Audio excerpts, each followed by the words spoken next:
Amen. Ce soir, j'ai Jonathan qui va partager la parole. On va partager la parole à deux. C'est un tag team ce soir. Et vraiment, on a commencé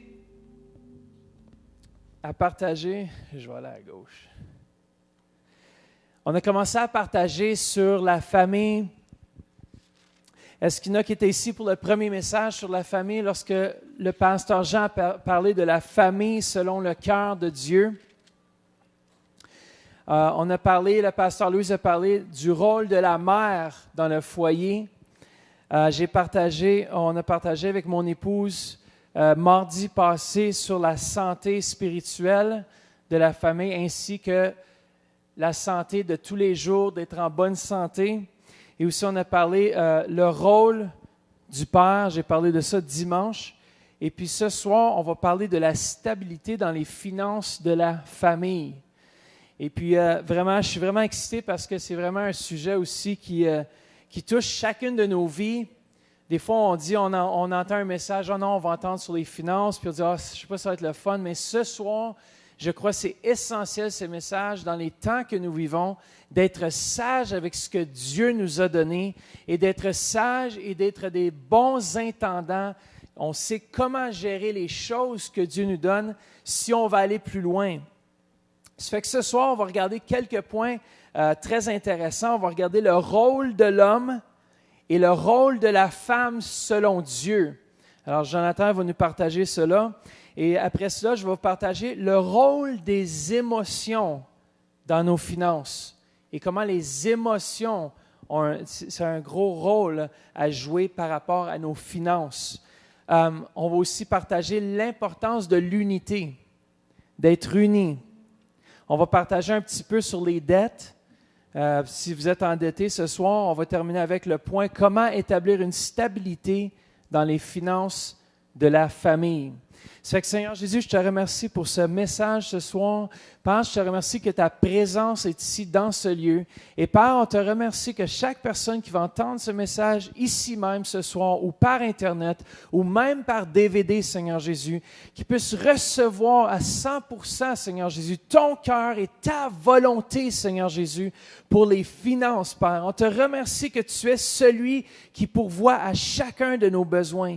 Et Père, ce soir, je te prie que ton Saint-Esprit puisse venir dans ce lieu, envahir chaque cœur par Internet, Seigneur Jésus, que chaque personne dans ce lieu ne quitte pas le lieu en étant les mêmes.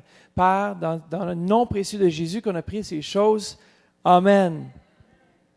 Alors, je suis très, très content de pouvoir partager l'estrade avec mon cousin. Un jour, j'aurais jamais pensé de partager l'estrade pour partager l'Évangile ensemble. Je me souviens un jour qu'il a presque mis le feu sur mon véhicule lorsque j'ai gardé chez eux.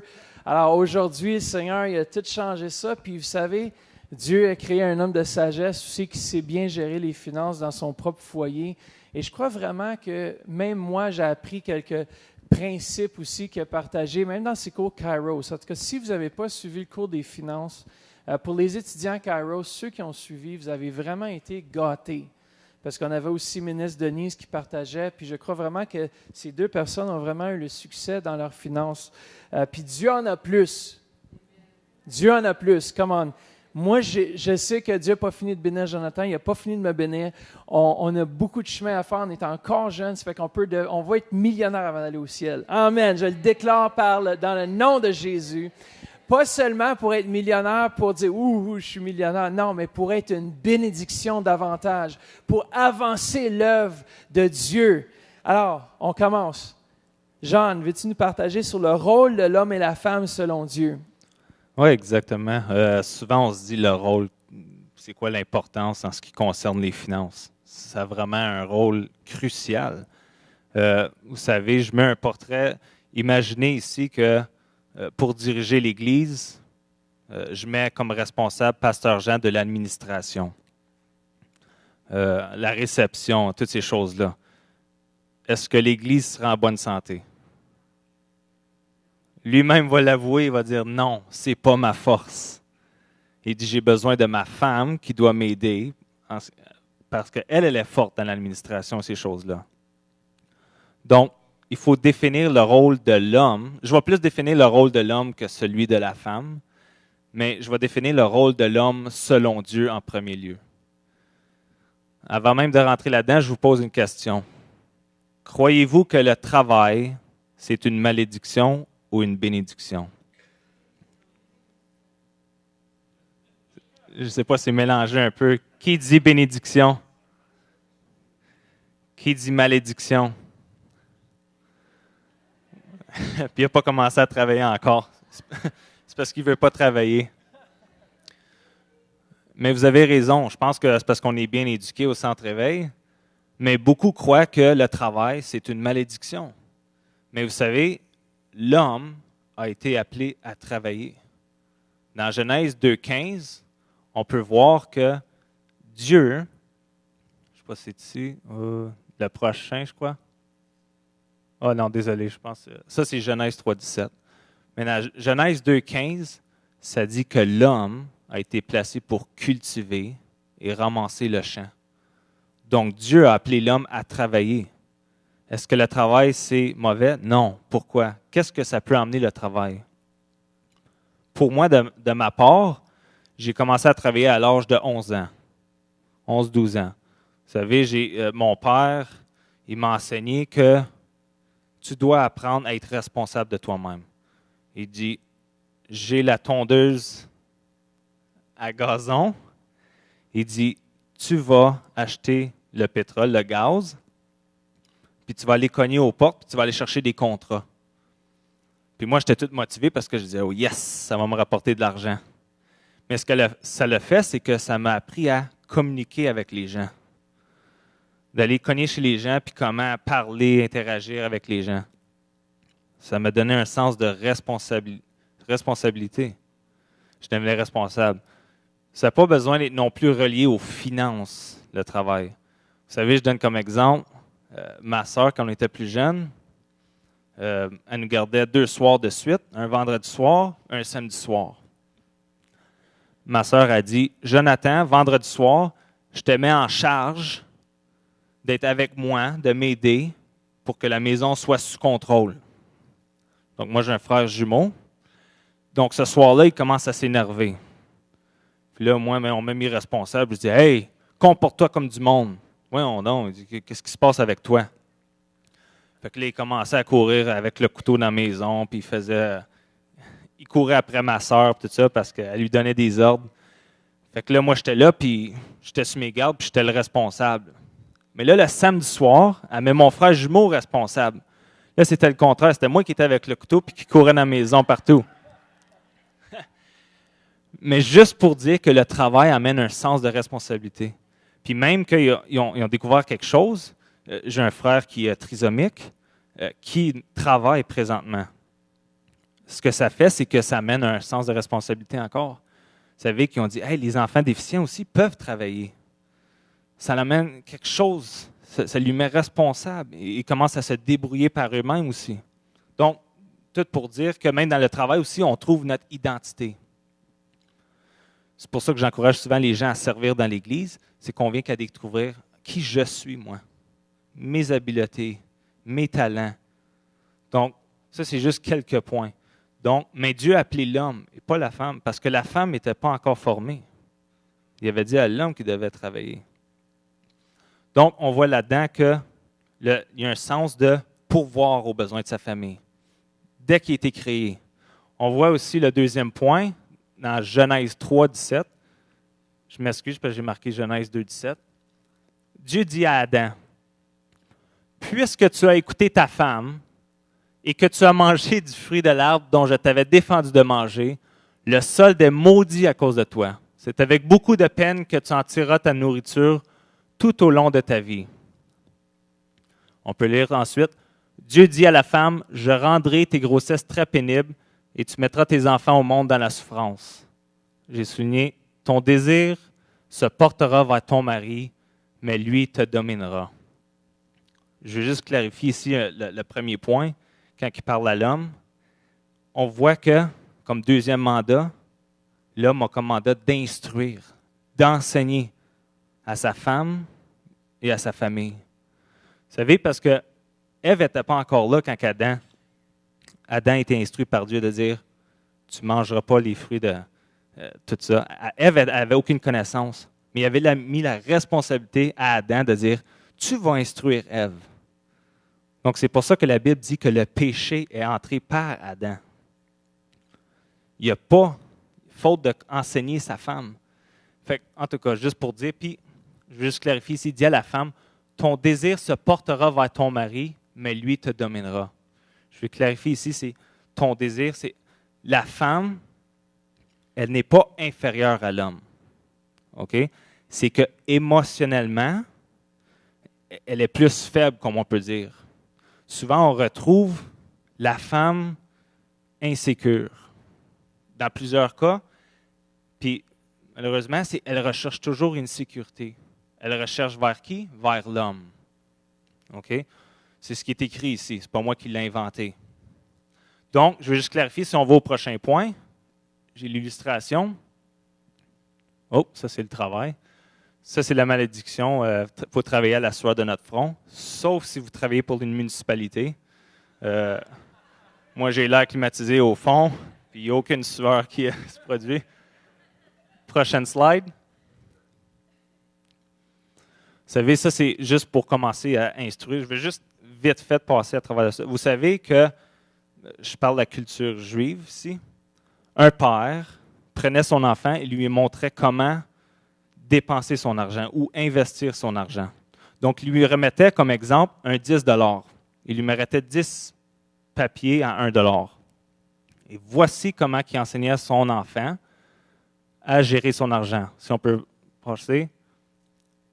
Il disait, non, ça n'a pas montré. Ah, amen. Fait que le père prenait 5 pots, mettait 5 pots, puis il dit, voici comment tu vas séparer ton argent. 10 % va aller vers la dîme. Il dit, ensuite, tu vas prendre 1 $, puis tu vas le mettre dans l'offrande, qui représente 10 %. Il dit, ensuite, dans le troisième pot, qui est le pot d'épargne, tu vas mettre 10 % aussi. Il dit ensuite, il dit l'investissement. Il dit, tu vas en mettre 20 % pour fructifier ton argent. Il dit ensuite, il dit ton épargne, il dit tu vas avoir 5 billets. Fait que là, il y avait une récompense qui était rattachée. Il y avait dépense, excuse. Qu'est-ce que j'ai dit? Ah, désolé. Ça, c'est par la foi, ça. Oui. Ils n'aiment pas épargner les enfants. Ils aiment dépenser. Mais en tout cas, on peut passer au prochain slide. Fait que, juste pour décrire un peu la femme, vite fait, j'ai parlé de l'homme. J'aime beaucoup l'image du lion, la lionne. Vous voyez, 1 Pierre 3,7, ça dit, vous de même, Marie, vivez chacun avec votre femme en faisant preuve de discernement. Elles ont une nature plus délicate. C'est vrai, en tout cas, pas dans mon couple, là. Non. C'est pas vrai, non, je taquine. Mais de nature, la femme est plus délicate. Ça, c'est selon ce que Dieu a désigné l'homme et la femme. Mais malheureusement, aujourd'hui, la société a influencé l'homme ou la femme. Je donne un exemple. Je vous pose une question. Est-ce qu'on est né leader ou on devient leader? On devient, vrai? Est-ce qu'on est né homme ou est-ce qu'on devient un homme? On devient un homme. Donc, aujourd'hui, la société, c'est qu'elle a fait un portrait sur l'homme. Je donne un exemple, c'est on porte beaucoup d'attention ou d'importance sur le rôle d'une mère. Vrai, c'est crucial, une mère. Mais on a dit, la mère est importante. La mère, c'est crucial qu'elle soit là. Fait qu'est-ce qu'on a fait, c'est qu'on a minimisé l'importance de l'homme dans le foyer. Fait qu'est-ce que l'homme a fait? Il s'est évadé. Ah, ben, je n'ai pas à m'occuper de mes enfants, la mère va les élever. Donc, ce qui s'est produit, je parle pour les hommes aujourd'hui, c'est que l'enfant est élevé par la mère. Une fois à l'âge de 1 an, 2 ans, peu importe, l'enfant s'en va à la garderie. Je parle pour un jeune garçon. Qui est-ce qui lui éduque? Une femme. Il s'en va à l'école du dimanche. Qui est-ce qui enseigne? Une femme. La majorité aux écoles primaires, secondaires, qui sont les enseignants? Les femmes. Donc, ce qui n'est pas santé là-dedans, c'est que le jeune homme est élevé par la façon de penser de la femme, qui n'est pas mauvais, mais c'est qu'il a besoin du côté paternel. La Bible dit que la femme est émotionnellement plus faible que l'homme. Donc, faute, je pense que tu peux parler comme père, vraiment, pour élaborer. Émotionnellement, comme quoi que cela c'est important que l'homme prenne son rôle dans le foyer, puis qu'il porte les pantalons, puis qu'il ne s'assied pas en arrière, puis dise « Ah, ma femme va prendre soin de tout ça ». Juste récemment, un exemple concret, c'est que on a décidé, moi j'ai décidé de prendre en main vraiment sérieusement toutes mes finances, puis entre autres, ma femme, moi j'ai dit on voulait vendre notre van. On avait une van qui était payée cash, puis on avait un autre véhicule. Puis j'ai dit à ma femme, puis on s'avait dit on va la garder aussi longtemps qu'on peut, au moment de l'achat. Puis on l'utilisait seulement une fois par semaine. Puis on payait de l'assurance là-dessus. Puis j'ai dit chérie, on devrait liquider la van, puis qu'on puisse payer. J'ai un petit montant que je devais sur une carte de crédit. J'ai dit payons ça. Puis moi, je ne paye jamais de l'intérêt énorme. C'était comme 4 4,5 Mais j'ai dit, payons ça pareil. Comme ça, on liquide ça. Au lieu d'avoir quelque chose qui est assis, puis là, ma femme a dit, « Oh, mais chérie, je suis tellement attachée à cet objet. » On a vécu des moments là-dedans, en famille, tout ça. Puis Salomé a dit, « Non, elle aussi, elle voulait pleurer. » Je dis, « Mais chouchou. » C'est important qu'on liquide. Puis là, si c'était pas moi qui aurais trié là-dedans, on aurait gardé la vanne. Mais aujourd'hui, je peux dire que j'ai liquidé une dette à cause que j'ai décidé de prendre en charge les choses puis de ne pas être guidé par mes émotions. Alors, j'ai décidé, puis on a décidé ensemble. C'était plus difficile pour ma femme, puis j'ai attendu son accord. C'est sûr qu'on fait tout en unité. Mais j'ai dit, écoute, chérie, ce serait la meilleure chose à faire. Dors là-dessus. Ça fait que pendant quelques semaines, ça a mijoté. Et Dieu nous a envoyé un acheteur qui est mon beau-frère. Mon beau-frère, il peut profiter maintenant avec ses 2 enfants. Alors, il y a une vanne. Et puis, moi, j'ai remboursé une dette. Alors, vous voyez, Dieu nous doit nous donner la sagesse. Puis, c'est justement dans ce rôle-là. Si je n'avais pas pris le rôle, entre autres, d'autres choses, si je peux rajouter, je vais le rajouter un petit peu plus tard. Ça fait continue sur le rôle paternel, puis peut-être l'égalité. On parlait de... Oui, je pense que peut-être la slide est... Oui, parfait. Juste pour montrer, pour prouver mon point, je ne veux pas que vous pensiez que il est sexiste ou il prouve que l'homme est plus important. Juste pour vous dire, quand que la Bible dit que Dieu a créé la femme pour venir en aide à l'homme, souvent on dit l'aide, c'est moins important. Et je vous explique. Aujourd'hui, on emploie le terme un aide mécanicien. L'aide mécanicien est considéré moins important que le mécanicien vrai. Donc, on a pris ce mot aide là, dans notre société, puis on a dit l'aide est moins important. Donc, la femme est moins importante parce qu'elle vient en aide. Mais le même mot qu'on voit ici, zar, ça se dit, c'est le même mot que parakletos, qui est expliqué dans le grec, qui dit « Et le Saint-Esprit vous viendra en aide », qui veut dire « Il viendra vous compléter, il viendra vous secourir ». Donc, les femmes sont émotionnelles, sont sensibles à l'esprit aussi. Il y a certains aspects, par exemple, qui est bon, mais on a besoin du ballon des deux. C'est là qu'on voit l'importance du rôle de l'homme et de la femme dans le couple. Oui, puis moi, juste quand j'étais jeune, j'étais quelqu'un de plus émotionnel aussi. Puis j'ai malheureusement dû voir que je dois devenir un homme. C'est surtout quand je me suis marié avec ma femme, j'ai été un peu bébé gâté, je dois me permettre de me dire. Mais souvent, un bébé, quand il n'y a pas le gnognon, comme Pasteur Denis dirait, il fait une crise. Mais moi, quand je n'avais pas ce que je voulais, ça peut être dans tous les domaines, on a tendance à bouder, faire une crise. Okay. Mais maman, ma femme, ma femme me dit, il y a quelque chose qui n'est pas normal. Donc, malheureusement, j'ai dû m'examiner et de dire, il y a quelque chose qui n'est pas santé, puis c'est vrai. Puis l'homme le sait quand c'est pas correct qu'il fait des crises. Mais que c'est tellement une habitude, c'est tellement ancré en lui. Mais une femme n'est pas attirée vers un homme comme ça. Puis, un bébé, des fois, on pense que ça fonctionne. Yeah! Puis, elle va peut-être venir. Puis, quand elle ne vient pas, là, tu te boudes encore plus, puis tu es encore plus choqué. Puis, tu ne viendras pas m'excuser, puis je ne veux pas que tu me parles, puis tout ça. Puis, voyons donc, c'est quoi là, cette crise? Mais en tout cas, juste pour dire que j'étais émotionnellement, mais ce n'est pas normal. Je devais être l'homme de la famille. Et j'ai demandé, juste à clarifier avec notre psychologue Patrick Lascombe, j'ai dit, voici selon ce que Dieu définit l'homme. Il dit, dans beaucoup de cas aujourd'hui, c'est l'homme qui est plus émotionnel que la femme. Mais j'ai dit, mais c'est pas normal, vrai? Il dit, exactement. Donc, c'est un peu la société qui nous a changé cette façon de penser. Puis, moi, c'est coupable. Si on peut passer à la prochaine slide. Qui a déjà regardé Homer Simpson? Ah, je pense. Moi, j'écoutais ça. Mais c'est le portrait de l'homme aujourd'hui.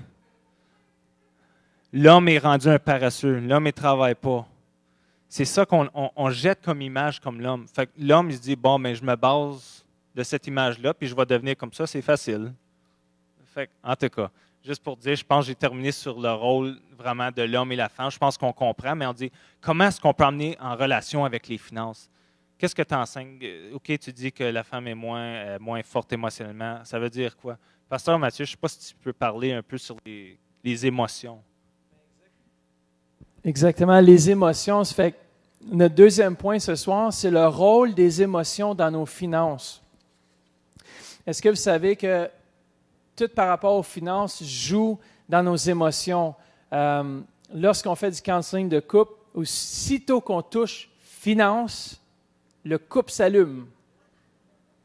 Et puis, je peux vous garantir que ça suscite des émotions, d'un côté comme d'un autre. Pourquoi? Parce qu'on a tous vécu des différentes situations dans nos vies qui ont suscité des émotions. Moi, je me rappellerai toujours, puis mon père, il s'en souvient sûrement, lorsqu'on vivait dans une roulotte, puis qu'on devait chauffer avec le poêle à gaz, et puis il y avait des glaçons dans chaque coin, et puis c'était ça pour moi le ministère. Alors, vous voyez, quand j'ai grandi, puis j'ai dit, moi, être dans le ministère, puis vivre dans une shack avec des glaçons dans les coins, ça ne me tente pas vraiment. Alors, vous voyez, ça a suscité des émotions. Les choses suscitent des émotions. Le manque de finances va susciter des émotions, soit la rage, soit les frustrations et ces choses-là. Mais une des plus grandes choses que ça va susciter, c'est l'argent, entre autres, suscite plusieurs émotions basées sur notre perception des finances, notre éducation, notre enfance. Mais aujourd'hui, le succès selon le monde est déterminé par le montant d'argent que nous possédons, le type de voiture que nous conduisons, le type d'habillement qu'on a, notre apparence. Moi, je mange tel produit. Je me rappelle à l'école, c'était la même chose. Tu sais, il y en a qui avaient les dîners craft, là, tu sais, les affaires chères. Là. Puis nous autres, on arrivait des fois avec notre sac brun à lunch, puis il y en a qui avaient des sacs super high-tech avec des zippers, puis toutes sortes de gugus qui sortaient, puis des pailles. Puis ça suscitait des émotions. Alors, le monde, tout ça, c'était basé sur la peur de ne pas être à la hauteur de ce que les autres s'attendent de nous. Puis vous savez, ça, ça suscite toutes sortes d'émotions. Pourquoi? Parce que notre identité est souvent liée à nos possessions. Alors, puis dans un sens, c'est normal parce qu'on doit travailler pour avoir, mais dans le royaume de Dieu, on doit avoir, nos émotions doivent être sous contrôle. Mais la peur de ne pas bien paraître. Moi, tu sais, des fois, je sais que ma femme elle me contait des histoires, elle, quand elle allait à l'école, puis tout ça, puis sa mère, tu sais, des fois, elle allait acheter avec le moyen qu'elle avait. Tu arrives à l'école avec des pulls usagés, puis tu as l'autre qui a le pull Nike, puis toutes les choses high-tech, ça suscite nécessairement, ça te fait quelque chose. Alors, le manque, ça suscite des émotions, mais qu'est-ce qu'il faut faire? C'est que toutes ces choses-là, ça nous attire dans un mode de vie de dépenser plus qu'on a. Puis on va rentrer dans les dettes tout de suite après, mais ça nous pousse à faire des choses qu'on ne ferait pas autrement. Mais le vrai succès selon Dieu, c'est quoi? 3 Jean 1,2 nous dit, « Bien-aimé, je souhaite que tu prospères à tous égards et sois en bonne santé comme prospère l'état de ton âme. » Autrement dit, ça c'est ma version, tu prospères à tous égards et tu es en bonne santé dans la mesure que ton âme prospère. Si ton âme n'est pas prospère, tu ne vas pas prospérer parce que tu peux être riche, tu peux être un millionnaire et ton âme peut ne pas être prospère et tu peux être dans la misère. Alors, la vraie prospérité, la prospérité selon Dieu, c'est lorsque ton âme est en bonne santé, les finances n'ont pas le choix de suivre. Mais si ton âme n'est pas en bonne santé, tu as un problème. Et quand on dit l'état de ton âme, l'âme, c'est le siège des émotions. Est-ce que vous saviez ça? L'âme. Alors, si ton âme n'est pas en bonne santé, c'est que tu as besoin de remplir tes pensées de bonnes choses afin que tes pensées vont susciter des émotions qui vont avoir un résultat. Les pensées que tu as vont créer une émotion. Et cette émotion-là est soit bonne ou soit mauvaise. Tout est géré dans les pensées. Alors, si tu ne renouvelles pas tes pensées par la parole de Dieu, le résultat, les émotions vont être négatives. Alors, c'est important. La parole nous dit qu'elle est la parole de Dieu selon Hébreux 4.12. J'aime bien ce verset-là, je le partage assez souvent parce que j'ai vraiment saisi quelque chose. La parole de Dieu est vivante et efficace, plus tranchante que toute épée, à 2 tranchants. Elle pénètre jusqu'à séparer âme et esprit, jointure et moelle. J'aime bien ce passage. Elle juge les sentiments et les pensées du cœur. Qu'est-ce qui arrive? Vous savez, on vit dans une société où est-ce qu'on essaie de susciter des émotions, des besoins. Puis une des plus grandes tactiques, c'est de créer une peur pour susciter un besoin. Et le besoin, on se dit, on n'a pas le choix parce que la peur, elle a créé cette envie, ce désir, même pas ce désir, inconsciemment, on désire prendre les choses parce qu'on a eu peur. C'est vraiment, c'est là qu'on rentre dans un autre aspect, puis je ne sais pas si Fred en partageait un petit peu, mais c'est le neuromarketing. Oui, puis avant même de rentrer dans le neuromarketing, je voulais juste confirmer ce qui a apporté, qui dit « Frère, je souhaite que tu prospères à tous égards, comme prospère l'état de ton âme. » Vous savez, j'avais expliqué mon témoignage 2 mois passés en ce qui concerne une voiture que je m'avais procurée pour aller chercher de l'attention, soit du monde, l'approbation, toutes ces choses-là. Pourquoi? Parce que mes émotions n'étaient pas en bonne santé. Vous savez, je m'avais acheté cette voiture-là parce qu'on a tous vécu du rejet quelque part, quand on était plus jeune, et j'ai vu que, m'acheter une voiture, ça va attirer les gens, malheureusement. Surtout les filles dans ce temps-là, là, c'était vraiment mon motif. Mais mon motif n'était pas pur. Et lorsque Dieu est venu me sauver, c'est que mon cœur était rempli d'amour. Je n'avais plus besoin de cette approbation des hommes-là. Fait que j'étais libre d'avoir les opinions des autres. Vous savez, j'ai pu vendre cette voiture-là pour clairer mes dettes, pour retourner à ma Honda Civic 96 avec 400 000 km et plus. Mais ça ne me dérangeait pas parce que ça ne m'intéressait pas.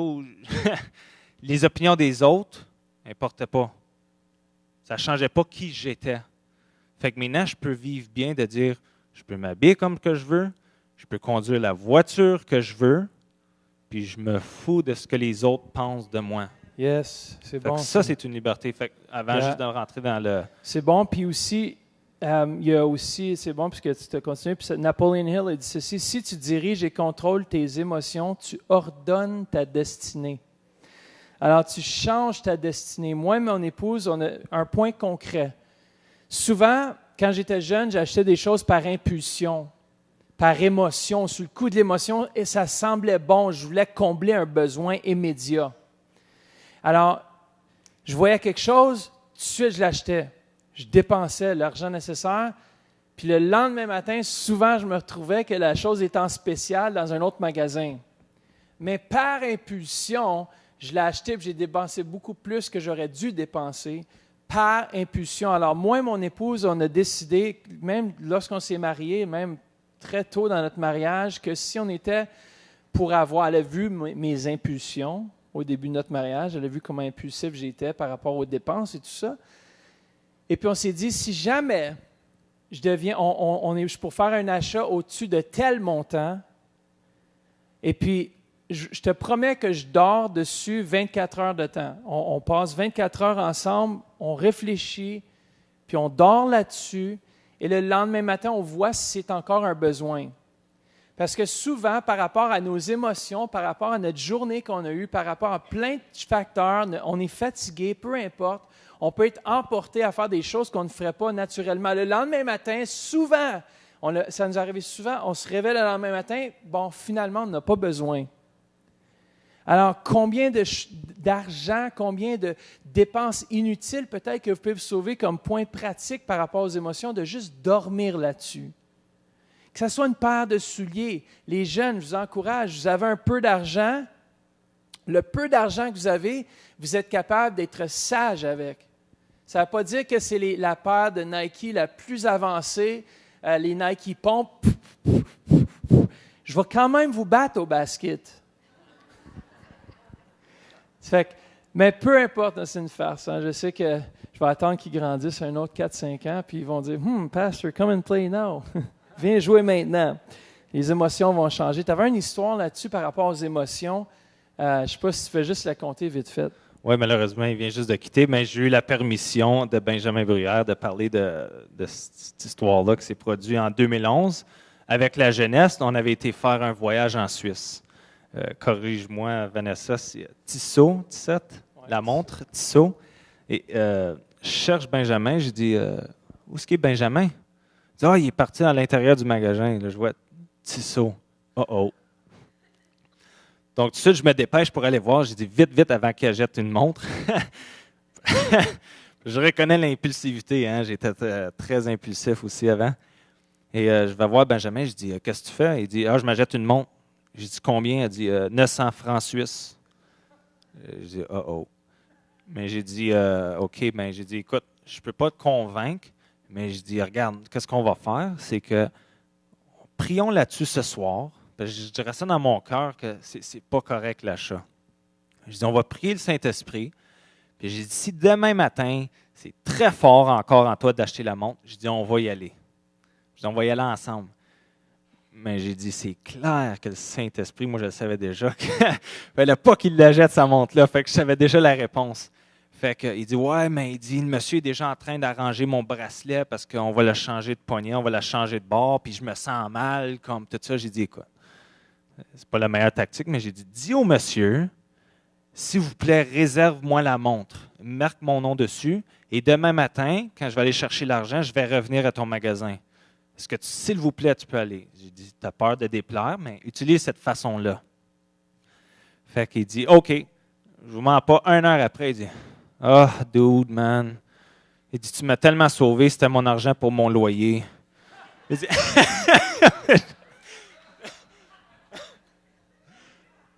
mais sur le moment d'émotion, c'était tellement bon. Mais 1 heure après, il dit, tu sais quoi, j'avais vraiment pas besoin de ça. Fait qu'on voit souvent quand nos émotions nous embarquent à acheter des choses qu'on n'a vraiment pas besoin. Et c'est pour ça que je vais parler du neuromarketing.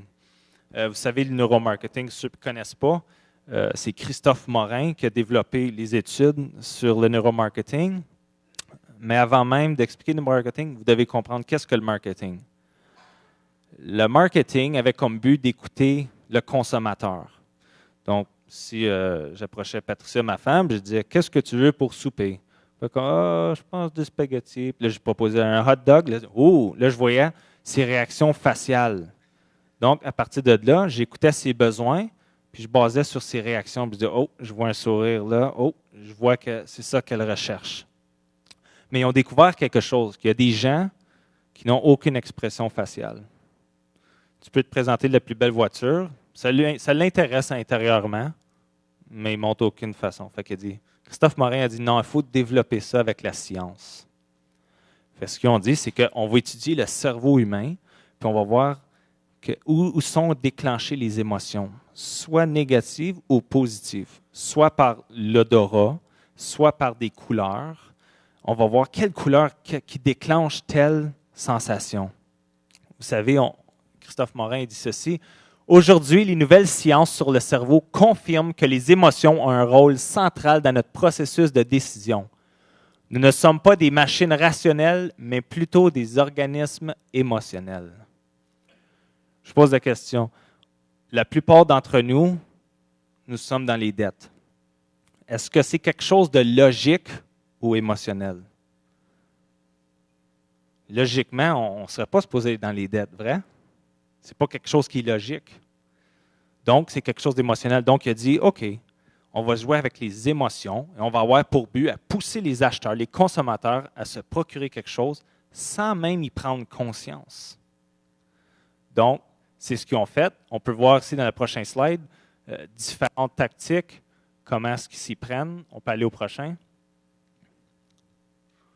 C'est ces différentes façons qu'ils ont dépensé des millions de dollars en projetant une image ou une vidéo, voir, oh, ça, cette partie-là, c'est là où il y avait le plus de neurones, il y avait plus d'activité dans le cerveau. Oh, quand on a présenté cette odeur-là, en tout cas. Fait que vous voyez, là, on ne va pas élaborer là-dessus, mais c'est juste pour dire que ça a tout rapport avec les émotions. Mais ils ont découvert quelque chose. Ils ont dit, la peur, c'est ce qui capte l'attention, qui capte le plus l'attention de quelqu'un. Une fois qu'on a capté l'attention, c'est une émotion négative. On s'entend, une peur? Donc, tout de suite, on avait l'attention, mais il dit, OK, maintenant, il faut dégager une émotion positive pour pousser l'acheteur à acheter. Puis c'est drôle, j'étudiais justement comment est-ce que les banques s'y prennent pour quelqu'un à investir avec eux autres, à dépenser puis à emprunter. Souvent, on voit les images. Est-ce que vous allez avoir assez d'argent pour votre retraite? Avec une question, point d'interrogation. Sans y prendre conscience, ça a déclenché une peur. Tout de suite, on projette nos yeux. Et ensuite, il lance une belle image. Mais si vous investissez 50 $ par semaine, par l'âge de 65 ans, vous allez pouvoir prendre votre retraite et jouir d'un beau voyage. Et ensuite, on voit toutes les belles images, qui est une émotion positive, qui dit « Ah, OK, wow, je dois acheter. » Donc, il y a des gens qui ont étudié le cerveau humain, puis qu'avec nos émotions, nous poussent à nous endetter. C'est pas dur. Qu'est-ce que les dettes? C'est qu'il y a plus d'argent qui sort que qu'est-ce qui rentre. C'est simple. Mais qu'est-ce que la parole dit que ceux qui sont dans les dettes? Si on voit le prochain. Ouais, juste avant on conclue ce point-là, il était le soir même où il travaille sur son projet. Si on peut aller à la prochaine image, on voit vraiment, ça c'est l'image qu'il a vue au guichet automatique. Oui, justement, parce qu'à Kairos, j'enseignais sur le neuromarketing le samedi. Vendredi soir, je m'en allais heureusement déposer un chèque. Et je vois cette image-là sur l'écran. Vous avez un prêt ou une marge de crédit, point d'interrogation. Protégez-les grâce à l'assurance vie, invalidité, plan protection plus. Arrêtez maintenant vos plans sur la bonne voie. Sans y prendre conscience, j'ai dit, ah wow, juste la première question crée une émotion négative, une peur. Tout de suite, ça porte l'attention, ça capte l'attention. Mais ensuite, on voit la belle voiture, on voit le succès. Oh, wow, tu vas avoir une carrière, tu vas graduer grâce à nous, toutes ces choses-là. Fait que je trouvais ça drôle que le soir même, je prends une photo qui est au guichet automatique. C'est justement, sans y prendre conscience, les gens, s'ils n'ont pas, ils n'ont pas plus regardé ou porté attention, ils ne voient pas ce que le marketing là-dedans. Puis juste pour ajouter à ça, avant de passer au prochain point, même ce soir même, on a eu une visite ce soir de Rogers. Parce que moi, quand j'ai dit, j'ai tout refait, restructuré mes finances de façon à ce que je puisse clairer tout ce que je dois. Tout. Je ne veux plus rien devoir à personne si ce n'est de les aimer. Puis ça, c'est une bonne chose parce que, vous savez, des fois, on vit jour après jour, puis on dépense toujours l'argent de la même façon, puis on ne réalise pas. Moi, j'ai cancellé le câble télévision. J'ai cancellé tout. J'ai même mon téléphone, je l'ai par Internet maintenant. Puis je paye une facture, puis j'ai l'Internet, puis je regarde, j'ai un Apple TV que j'avais avant, alors je regarde Netflix, je regarde d'autres choses, puis j'ai mes programmations, puis j'ai aussitôt, le jour où la télévision est sortie de chez nous, j'ai eu comme un stress qui est parti. C'était fou, c'était irréel parce qu'on ne sait pas à tel point est-ce qu'on est addicté à certaines choses jusqu'à temps qu'on les enlève. Mais le jour que j'ai dit, ça suffit, si c'est 50 $ je vais sauver par mois, c'est 50 $ que je vais pouvoir mettre sur quelque chose pour finaliser mes affaires. Aujourd'hui, Roger sont venus cogner à ma porte. On t'installe une boîte digitale pour 15 $ par mois de plus que ce que tu payes présentement. J'ai dit non, merci. Pas ses émotions. Il s'est dit, écoute, il y a une super de bonne deal présentement. Est-ce que tu aimerais ça que je t'en parle?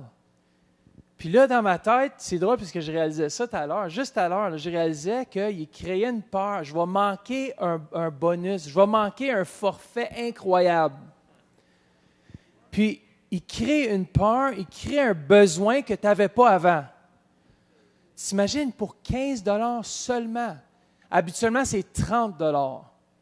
La peur de manquer le forfait, on dit souvent oui. C'est une bonne idée, j'ai plus de télé, ce serait le fun de voir les nouvelles. Présentement, il y a la Coupe du monde au Brésil. Mais créer un besoin qu'on n'a pas, ça fait que moi, je trouve que c'est super important que la peur, ce n'est pas quelque chose. Puis aussi, peut-être juste avant de compléter, d'aller dans les dettes, il y a 2 types de caractères. Je ne sais pas si on le touche ou... Oui, ou on peut parler juste après en ce qui concerne les dettes, parce qu'on va survoler les dettes. On va aller en dette. Pourquoi est-ce que c'est si stressant, les dettes? Proverbe 6 parle que, on peut juste résumer au prochain slide, s'il vous plaît. On va parler. Prochain slide, s'il vous plaît. Va, s'il vous plaît, à... Proverbe 6. La Si on slide lit, des dettes, numéro 4. Il décrit ce que les dettes. Mon fils, tu t'es porté garant des dettes de ton prochain. Si tu t'es engagé pour autrui en topant dans la main, si tu t'es laissé prendre au piège par tes promesses, si tu es prisonnier de tes propres paroles, alors, vite, mon fils, fais ce que je te dis pour te désengager, car tu t'es livré toi-même au pouvoir d'autrui. Va, humilie-toi devant le créancier, insiste auprès de lui. N'accorde ni sommeil à tes yeux, ni assoupissement à tes paupières. Dégage-toi comme la gazelle du piège tendu, comme l'oiseau du filet de l'oiseleur. Fait qu'on voit ici, pourquoi est-ce que c'est si stressant? C'est qu'on est tombé au pouvoir du prochain, du créancier. Et veut pas, c'est que tu as encore là l'esclavage. Vraiment, si on regarde la définition de l'esclavage, c'est quelqu'un qui a pouvoir sur notre propre vie. Et c'est pour ça que Jésus met de l'emphase quand il dit « Tu vas aimer un, tu vas haïr l'autre. Soit tu vas aimer ton Dieu ou tu vas détester Mammon. » Mammon, si on regarde vraiment, qu'est-ce que ça représentait? C'était une confiance. On plaçait notre confiance dans l'argent pour pourvoir à nos besoins. Mais Dieu dit, tu ne peux pas, il faut que tu choisisses. Est-ce que c'est moi qui va pourvoir? Est-ce que c'est moi qui va être ta source? Ou est-ce que ça va être l'argent? Donc vraiment, ça développe un stress, les dettes. Moi, j'ai vécu les dettes, puis c'était vraiment stressant, tu as de la difficulté. Et même des fois, on ne s'en rend même pas compte qu'on vit un stress selon les dettes, comme tu parlais tantôt. Ça a créé un stress, ça a créé une émotion. Mais c'est pour ça que Dieu veut qu'on s'en dégage de ce piège-là. Pourquoi? Parce que le stress, ça l'amène souvent à l'alcool. Ça l'amène aux dépendances. Souvent, on va dire, OK, il faut s'en dégager, je vais prendre un deuxième emploi. En prenant un deuxième emploi, on passe moins de temps chez nous. Je vais avoir plus d'argent. Là, ce qui se produit, c'est que la femme a dit, « Mais tu n'es jamais à la maison. » Je dis, « Oui, mais j'essaie de pourvoir aux besoins de la famille. » Et ensuite, les chicanes commencent. Et c'est pour ça, pour moi, je dis, la cause numéro 1 des divorces, c'est sur les finances. J'ai posé la question à 2 individus, j'ai reçu 2 réponses. J'ai appelé mon ami qui n'est pas chrétien.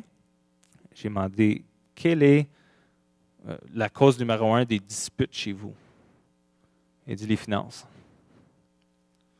J'ai été au travail aujourd'hui, j'ai demandé à une dame qui a présentement des enfants, qui est un petit peu plus avancée en âge. J'ai dit, je vais demander une question personnelle. J'ai dit, chez vous, quelle est la cause numéro 1 des disputes? Elle dit, les finances et de la façon qu'on élève les enfants. Elle dit, les finances, c'est toujours au cœur des chicanes chez nous. J'ai dit, c'est important de parler des finances. Puis souvent, on ne porte pas importance aux finances. On se dit, c'est moins spirituel, les finances. C'est drôle comment que Dieu parle des finances dans la parole.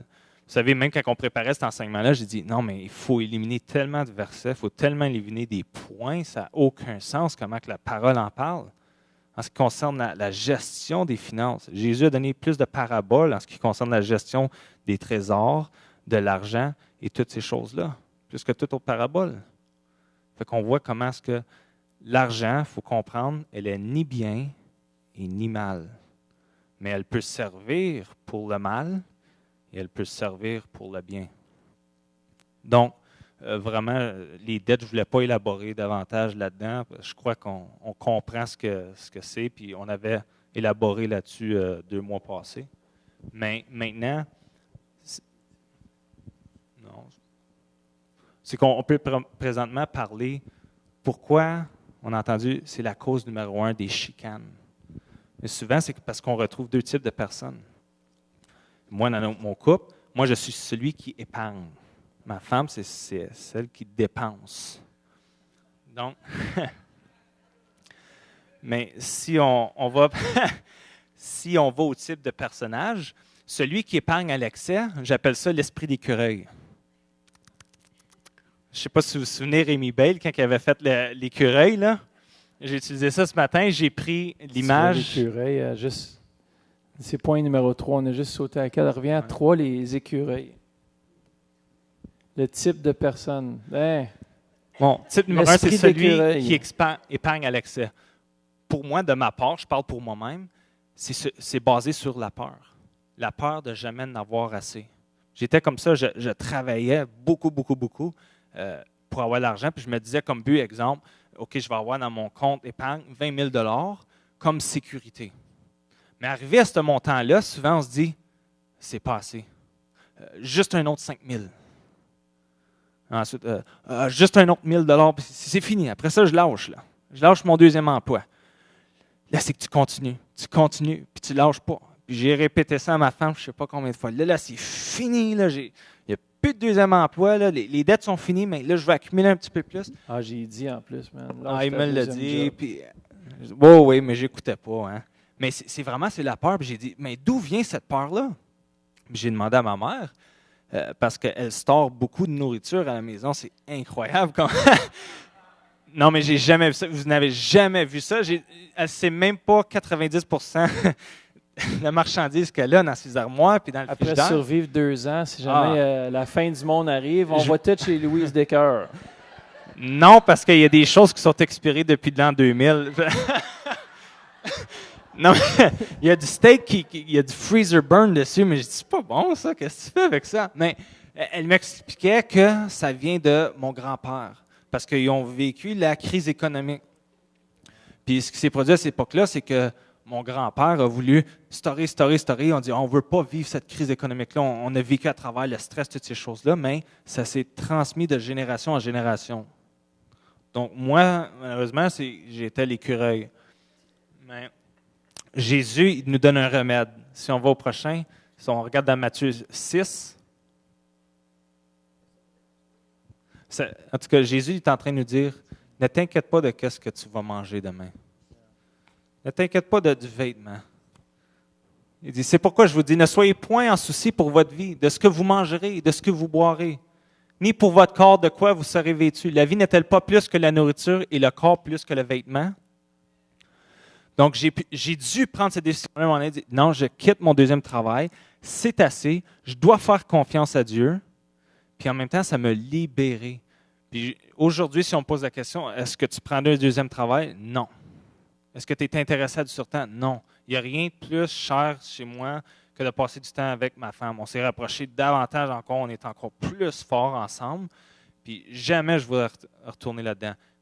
En tout cas, on va au 2e type maintenant. C'est qu'on voit celui où j'ai mis en gros celle qui dépense à l'excès. On a touché un peu ce sujet-là tantôt, mais souvent encore là, c'est que c'est relié avec des émotions. C'est soit la peur du rejet. Je veux toujours avoir le meilleur vêtement. Je veux avoir, quand les gens viennent chez nous, faut que ce soit le meilleur vin pour montrer que, hey, tu comprends, j'ai du succès. Fait encore là, on cherche l'approbation. Et on a ceux aussi qui sont stressés, qui ont des impulsions, qui disent, je dois dépenser, je dois calmer là, ce stress-là. Là, il y a des gens, là, oh, je m'en vais au shopping mall. Puis, sûrement qu'on en connaît, là, mais oh, j'achète, oh, wow, je me sens mieux maintenant.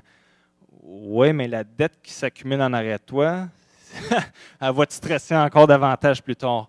Fait que vraiment, c'est qu'on retrouve ces deux types de personnes-là. Qu'est-ce qui arrive quand que ces deux types-là viennent ensemble comme couple? Ça, c'est là que c'est important d'avoir l'unité. Tu sais, on termine sur ce point-ci, mais l'unité est tellement importante. Puis si vous êtes un couple, être en unité, pourquoi? Parce que souvent, on est rattaché à nos parents. Puis nos mères, nos whatever, nous disent, ils s'infiltrent dans nos affaires, ils s'ingestent, puis ils disent, ah, tu devrais dépenser là, tu devrais faire ci, tu devrais faire ça.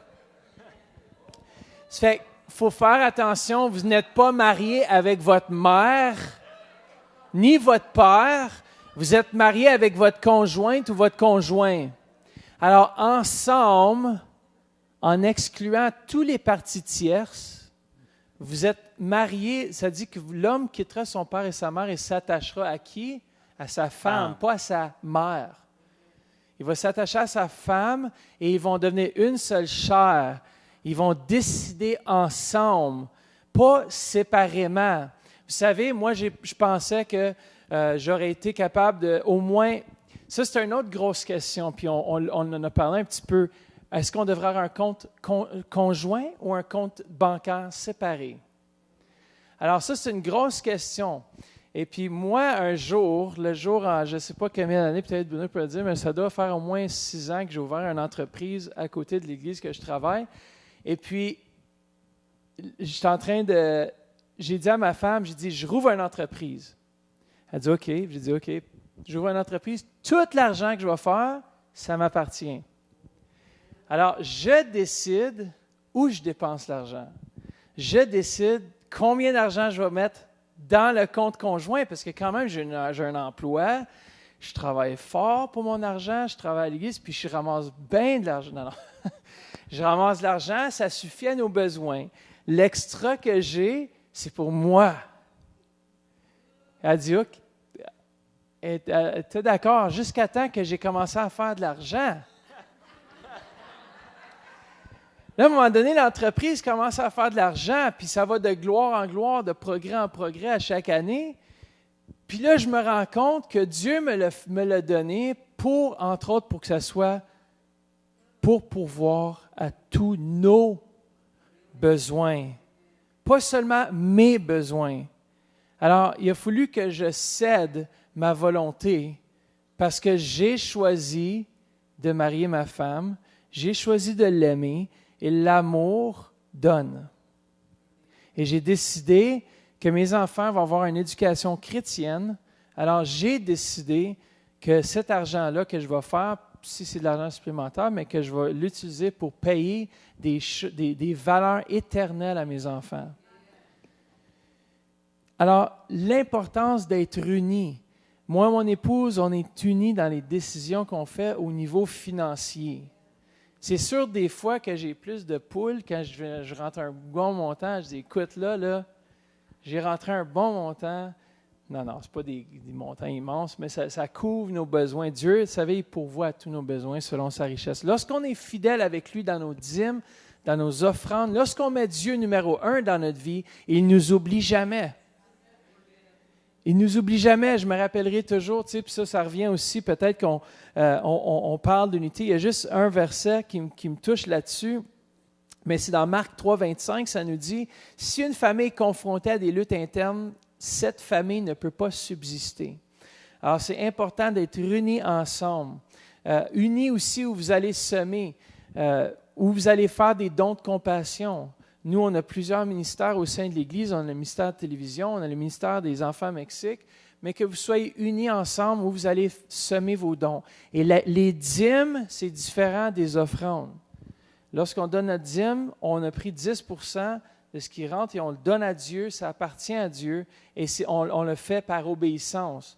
Après ça, on a toutes sortes de différents types d'aumônes, d'offrandes Et ça, il y a plusieurs choses, on n'a pas le temps de rentrer toutes là-dedans, mais l'importance là-dedans, c'est de prioriser. Qu'est-ce qu'on peut donner peut-être comme conseil en terminant, comme pratique? Qu'est-ce que les gens peuvent faire aujourd'hui pour sortir des dettes? Qu'est-ce qui serait un bon conseil ou deux qu'on pourrait leur donner juste pour finir à soir? Si j'en ai un, c'est de venir à Kairos.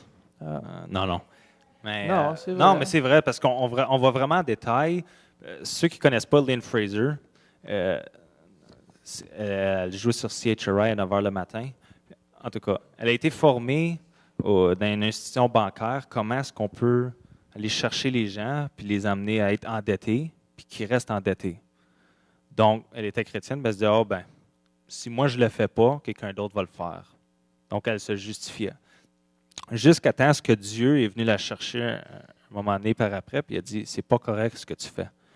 Je veux que tu prennes les tactiques ou les méthodes que les banques t'ont enseigné à faire et les utiliser, puis enseigner les gens à sortir des dettes et à rester sortis de les dettes. Donc, j'ai pris vraiment conseil de elle, pour ceux qui ne connaissent pas, pour dire comment sortir des dettes et de rester. Mais vraiment, on mise sur la famille ce soir.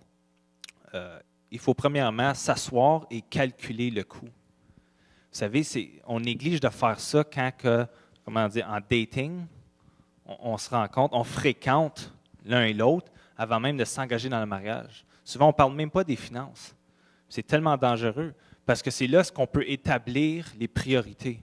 Comme que Pasteur Mathieu, je prends comme exemple, il avait décidé avec sa femme, pour nous, l'éducation des enfants, c'est prioritaire.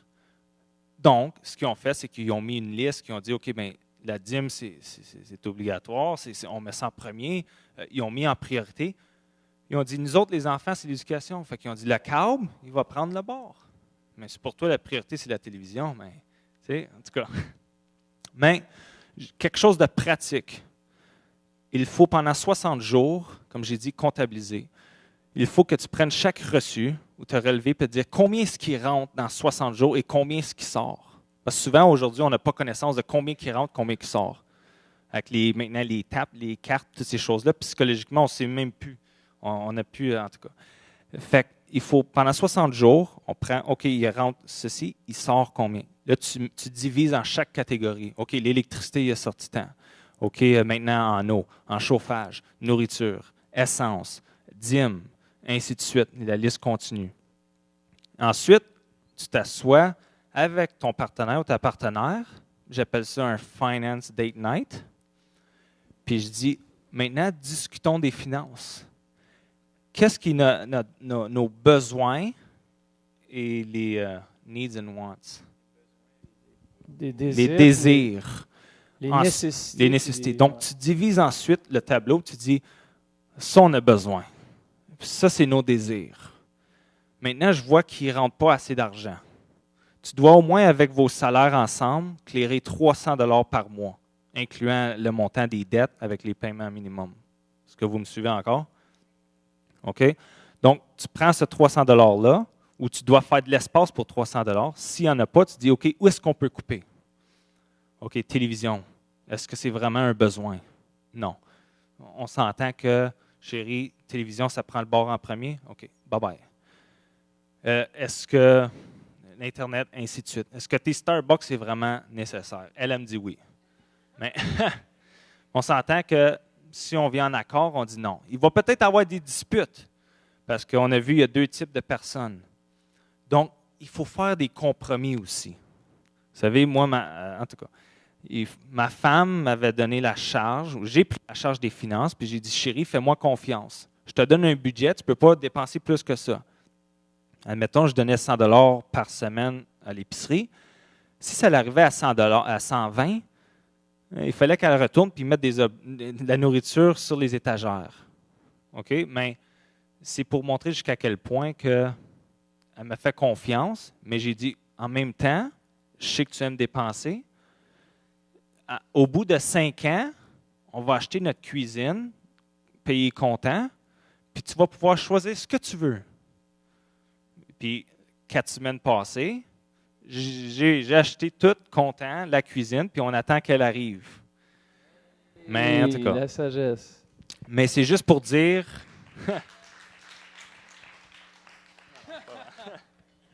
J'aime ça, les applaudissements. Non. Mais juste pour dire qu'il faut calculer le coût. C'est ça qu'on a manqué aussi. C'est pour ça qu'on a tant de divorces. Puis je viens avec ce point-là. Proverbe nous dit qu'un espoir différé rend le cœur malade. Ce qui se produit maintenant, pourquoi on a tant de divorces, c'est qu'on se marie souvent quand on sort de l'école. J'ai fini mon bac, elle a fini, elle a son diplôme, peu importe, mais je dois de l'argent encore. Donc, ce qui se produit, c'est qu'on se met ensemble, on accumule une dette ensemble. Mais c'est qu'on n'a pas calculé le coût, puis on s'est dit, moi, je vais m'acheter une maison à Orléans, puis on va avoir un chalet à Toronto, puis on va avoir un bateau et toutes ces choses-là. Donc, on s'est mis une vision. On n'a pas calculé le coût. Donc, ce qui se produit, c'est que, un inattendu, il y a un enfant qui arrive, un bébé. Il y a beaucoup de coûts rattachés à ça. Donc, on vient qu'à réaliser, il y a beaucoup de stress. On n'arrive pas financièrement.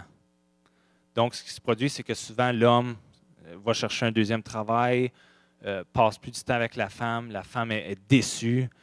Elle dit, vraiment, j'avais espoir, je croyais vraiment que le mariage, c'était pour être parfait, qu'on s'en allait tout accomplir ça. Tu es un menteur, tu n'as pas tenu à tes promesses, tu as seulement dit ça pour qu'on soit ensemble. Maintenant, en tout cas, juste pour dire qu'il y a une déception qui s'est installée dans le cœur de la partenaire ou le conjoint de la conjointe. Donc, c'est pour ça que souvent l'homme va s'acheter et va dire, ma femme ne me comprend pas. Boire un coup, ça va faire du bien. Boire un coup, c'est agréable. Non. Mais c'est un peu comme ça. Puis, en tout cas, juste, je ne veux pas tarder non plus, parce que je sais que ça dépasse l'heure. Mais c'est important, la communication aussi. Parce qu'on voit le cœur de l'autre personne quand on parle des finances. Fait que c'est important de communiquer avec l'autre personne, puis faire des compromis. Donc. Ça fait que c'est ça. Ça fait qu'en terminant, ces points-là, je pense, sont importants. Ça fait que pendant 60 jours, écrivez vos rentrées, vos sorties, puis écrivez ce que vous avez vraiment besoin. Gardez-vous 300 de côté, puis le 300, c'était pour... 300, c'est pour avec les paiements minimum, mais 300, c'est pour bâtir un coussin d'urgence. Un coussin d'urgence. OK. Puis c'est jusqu'à 1 500 2 000 $ environ. Ensuite, avant même de payer la dette consommateur, on paye toujours le minimum. Ensuite, ce 300 $-là, on l'applique sur la plus petite dette, OK, par-dessus le paiement minimum. Donc, ce qui se produit, malgré l'intérêt, c'est qu'on élimine une dette, c'est qu'il y a une émotion positive qui est créée. Ensuite, ça nous donne le goût de continuer. Yeah. C'est pour ça que les gens vont dire, « Ouais, mais tu devrais payer celle avec le plus haut taux d'intérêt. » Ouais, mais tu es encore en dette aujourd'hui. C'est pour ça qu'on dit que ce n'est pas rationnel, c'est émotionnel. Si tu es capable de consolider tes dettes avec un taux bas d'intérêt, je laisse ça vraiment à la personne à décider. Oui, ça peut être bon si tu es au contrôle, mais après, il y en a qui vont se dire « Hey, j'ai plus de dettes! » Ils rembarquent dans les dettes. Les cartes de crédit sont vides, on dépense encore. Ça fait que ça, c'était une autre chose. Il y avait un autre point aussi que... Non, mais c'est vraiment d'avoir une vision aussi, un but à short term et à long terme. À court terme et à long terme. C'est pour ça que moi, comme ma femme, j'ai dit, OK, au bout de 5 ans, voici la vision qu'on va accomplir. Et au bout de 10 ans et de 15 ans, de ces choses-là. Donc, c'est important de travailler vers une vision parce qu'un peuple sans vision meurt. Si tu n'as pas de vision, si tu n'as pas de but, tu n'as pas la motivation de vouloir passer du temps à dire qu'on va parler des finances et de ces choses-là. Pourquoi moi, ça m'encourage? Parce que je le sais, dans 8 ans, j'ai fini mon hypothèque. Fait que ça m'encourage de vouloir faire attention à ce que mon argent va. Yeah. Pourquoi? Parce que il n'y a rien de meilleur que de ne pas devoir à quelqu'un d'autre puis bénir des autres.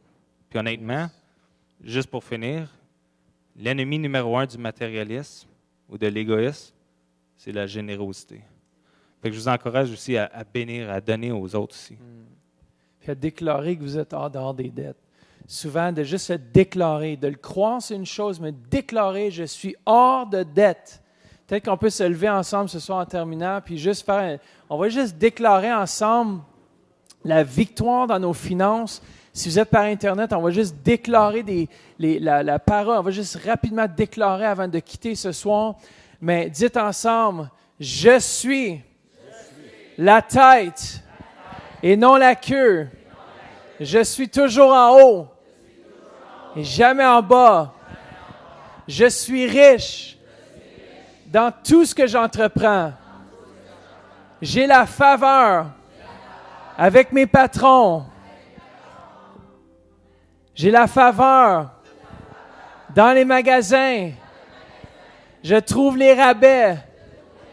Je trouve les bonnies. Je tombe sur des choses en rabais. Du linge en rabais. Seigneur, merci que tu pourvois à tous mes besoins selon ta richesse.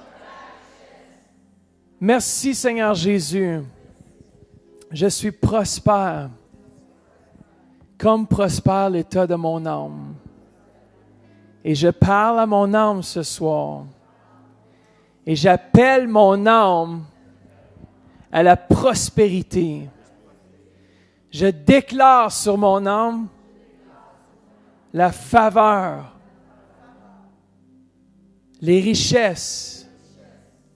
Merci Seigneur. Merci Seigneur. Merci que tu touches chaque personne dans ce lieu ce soir.